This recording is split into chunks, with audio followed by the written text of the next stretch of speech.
ले लिए हो।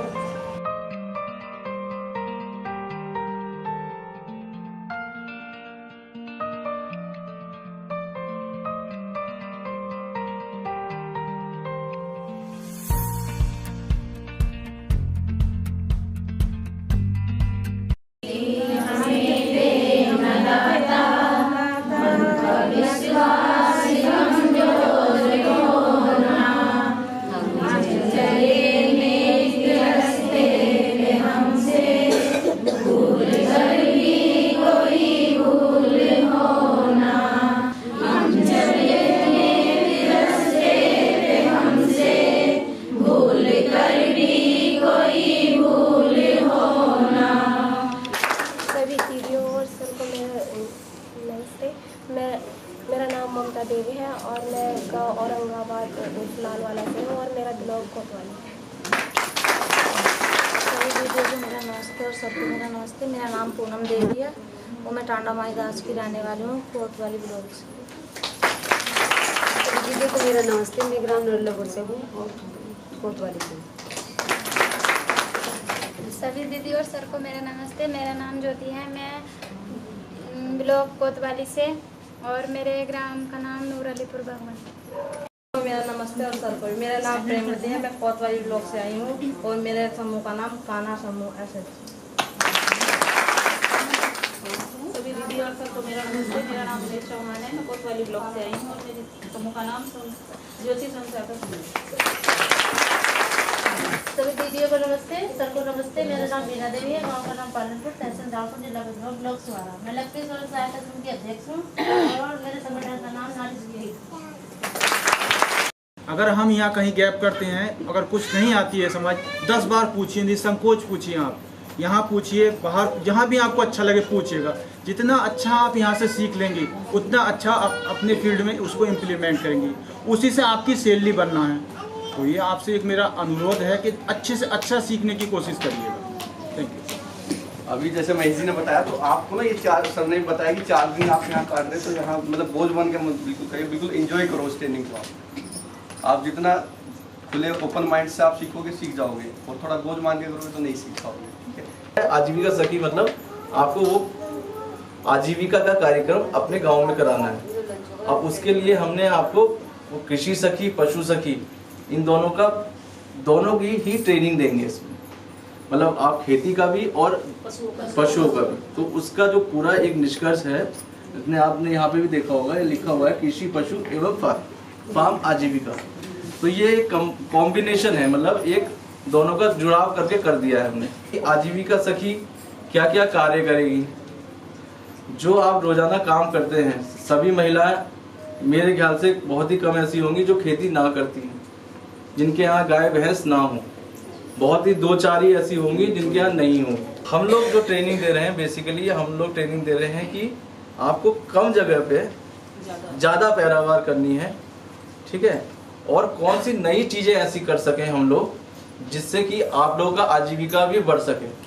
आपको ये बात रखनी पड़ेगी अपने कि हम लोग आजीविका सखी हैं, हम लोग इस चीज़ की ट्रेनिंग लेके आए हैं।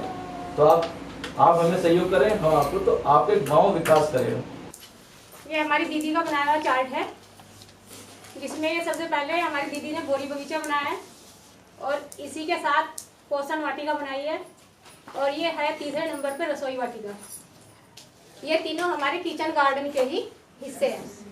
यदि हमारे पास ज़्यादा ज़मीन नहीं है सब्जी उगाने के लिए, तो हम अपनी जो हमारे पास छोटी आपका खेत में जैसे बाड़ा है या आपके पशु बांधने की जगह है, उन सब में हम इसे, या आपका घर बड़ा है तो ये बोरी बगीचा और आपका जो रसोई वाटिका है, रसोई वाटिका में आपका जैसे आप गमला है या आपकी टूटी फूटी बाल्टी है या सीमेंट के गट्टे वगैरह हैं, इसमें आप अपने मिट्टी और खाद भर के इसमें आप मिर्ची और आपकी जो है बेल वाली सब्जी जैसे तोरी है, सेम है, या वो लौकी भी लगा सकते हैं, कद्दू भी लगा सकते हैं, और इसमें आप और ऐसी बहुत सारी सब्जियां हैं, धनिया भी लगा सकते हैं, जैसे थोड़ी मात्रा में काम होता है।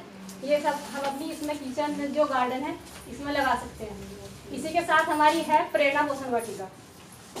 ये हमारी ज़्यादा जगह में होती है, इसमें हमें कम से कम 30 बाई 30 की जगह चाहिए, और इसकी जो बनाने की विधि है वो हमारी 15 फीट का हमारा जो फीता होता है उसकी नाप होती है। हमारी जो दीदी है वो एक सिरे से फीता पकड़ती है और दूसरे सिरे पर दूसरी दीदी खड़ी होती है। उसमें जो है हमारा जो सबसे पहला गोला बनता है वो हमारा 15 फीट का बनता है।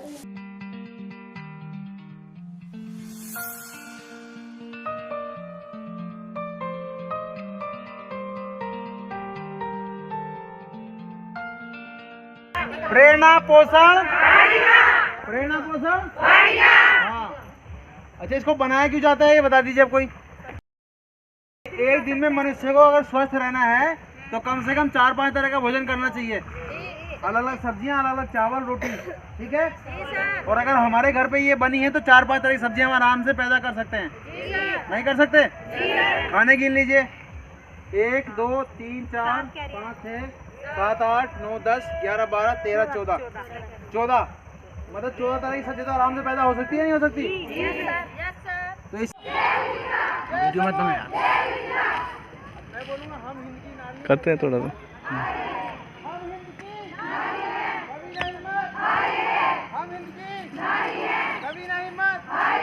अगर कोई जानवर दूध नहीं दे रहा है तो उसके शरीर के रखरखाव के लिए 1.5 किलो दाना आपको तब भी देना चाहिए, भले ही वो 1 बूंद दूध ना दे रहा हो।